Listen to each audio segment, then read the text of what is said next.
Baguio City Mayor Benjamin Magalong's name has also come up as a possible running mate of Vice President Sara Duterte in 2028. Suportado si Magalong ng partido ng ama ng pangalawang Pangulo. Narito ang exclusive agenda report ni Dobie de Guzman.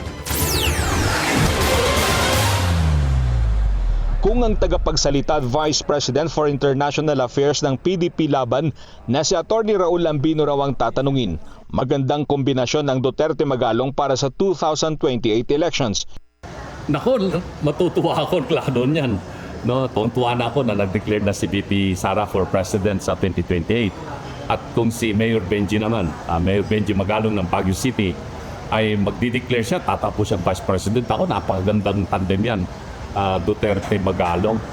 Kapatubong Pangasinan si Atty. Lambino at Mayor Magalong. Anya, may pagkakahalintulad ang Vice Presidente at Alkalde. Alam po yung tapang ni VP Inday at malasakit niya sa tao. Ganon din si Mayor Benji. May tapang na, may malasakit pa sa tao. Kaya maganda yan. Sana nga si Mayor Benji, i-consider niya yan.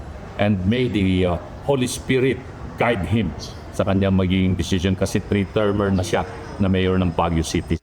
Napangiti at ikinagulat ni Mayor Magalong ang hirit ni Atty. Lambino. Bago iniisip yun Saka kasi nakapokus kami doon sa aming advocacy. At ang advocacy kasi namin ngayon, we're going to shift from embracing awareness on the corruption issue to choosing the right leaders.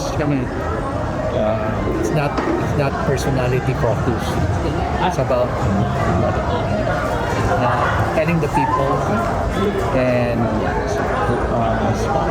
empowering the people so that they will be able to choose the right leaders for this country.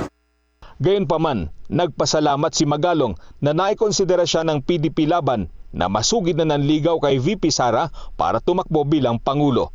Naniniwala si Atty. Lambino na sure win na si VP Sara kaya lagi umanong tinitibag ng mga kritiko. Para sa agenda, Dobie de Guzman, Billionaire News Channel, Baguio City.